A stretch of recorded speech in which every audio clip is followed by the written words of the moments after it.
Hello, Hi, Mark and Michelle. that's us. I remembered. Speaking of remembering, yeah. today we want to talk about remembering the pain. No, it's a good thing. Okay. It is. Do you know why it's a good thing?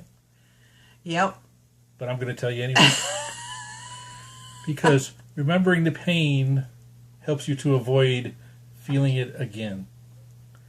It helps keep you on track when you start losing your focus or losing your direction, right? Mm-hmm. You know, let's say, for example, you know, when you want to, I don't know, cheat on your diet, okay? But, you know, because you've forgotten how it feels to not be able to fit on a ride with your daughter at Disney World because the belt wouldn't go around your belly, right? You don't think about that when you're grabbing that bag of spicy nacho Doritos or whatever, potato chips, you know, because you just want that instant gratification. But if you remember the pain, you'll put that bag of Doritos back. Maybe. You should. If you want to avoid the pain again. You know, but that also applies to our business. You know, when you don't want to go that extra mile or, you know, write another blog or get on social media and do what you're supposed to do or got to do, you know, you can justify just about anything you want. Yeah. You know, say, oh, I'm tired, oh, it's not working, I did it yesterday, oh, excuse. But, you know, for me, you know, and this week I was helping out somebody, a friend in a warehouse, and I could see the pain. You know, I could see these people walking around, you know, just dreading another day. You know, they walk in the front door going, oh, here we go. I get off in 8 hours, you know. You know, I hadn't seen that in a while, and I had forgotten about it, to be honest with you. I was telling Michelle about it, and, you know, it was painful to watch. You know, these people, and one guy walking by, I don't know if I was just observing, and I was watching, and it just brought back a lot of memories for me, and none of them were good. You know, one guy actually walked by, and him and his buddy, they were talking. Two people, one broom sweeping the floor. But he said, you know, I've been working for a long time. I know how to work, and I know how not to do work. And that's the mentality, the job mentality is do as little as you possibly can to earn as much as you possibly can. Because that's my take on it. That's what I see people doing. And I saw it for, you know, this whole week. It was discouraging. Just the emptiness in their eyes of having to be at work. You know, and then when they were at work, none of them had any kind of a drive to do a good job. You know, they were there. Most of them were hiding from the supervisors and the bosses. You know, it makes me wonder just how many of those did that when I was one of the bosses. You know, back then. You know, I'm sure they were. Yeah. But I never saw it because when I came running, they started working. Or when I came, they ran and started working.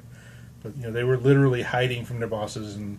You know, it was just painful to watch. It really was. Do you have any pain that you remember to keep you motivated? Yeah, you know, I worked full time. I didn't go to college right away. I worked full time from the moment I graduated high school until I was ready to give birth.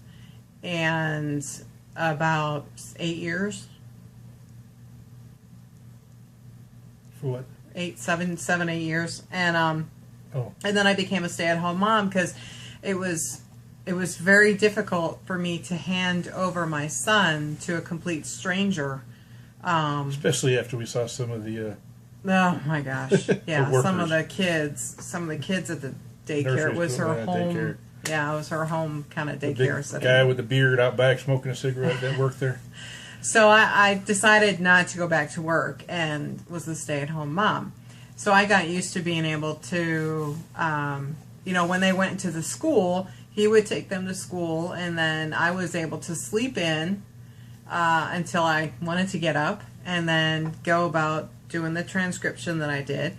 And and then I had a friend who owned a dental office and asked if I would go in and help their insurance, because that's what I used to do at a podiatry office. And so I had to start going to work again. And I had to get up at 6 o'clock in the morning. And I worked until 6 o'clock at night. She's not a morning person. I am not a morning person See? at all. I never have been, but I dealt with it when I worked. Sure. At 1 o'clock in the morning, she's wide awake. Yeah. But yeah, I had to get up at 6 o'clock in the morning and go into work by 7:30 and get off at, if I was lucky, 6 o'clock at night. And, that whole thing with working again.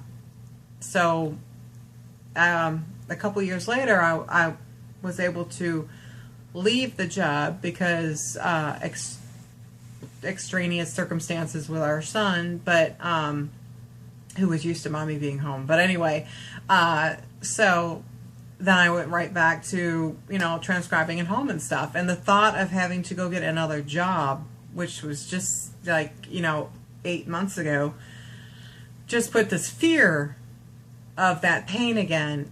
And I didn't want to have to go through all of that. And considering there wasn't a job in our area and I'd have to drive an hour away, was even more painful. And so when we found this business and saw that I didn't have to go out to work again, and Mark didn't have to look for another job right away, or possibly ever, that was a good feeling. And so we keep remembering the pain when it gets difficult and have to remember, oh crap, what's the other choice? Yeah, what's our alternative? Going to work again for somebody else, doing the way they like it done, to their demand, and paid what they want to pay, and being disrespected all the time, and putting up with crap, and unappreciated, all that stuff that comes with it. So anyway, remembering the pain is definitely something that we have to do every time we decide not to, or feel too tired to sit down and do what we need to do. And this week was a real eye-opener for me. And I've told Michelle about it. I kept texting her, you would not believe these people.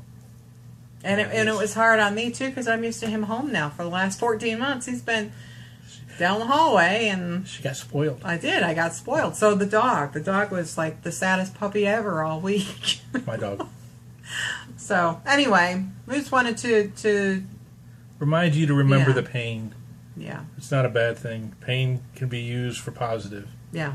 As long as you don't keep living the pain, and remember, you just remember the pain and change your patterns and change your behaviors and keep growing. And using that pain to continue to change and not give in to the temptation of back.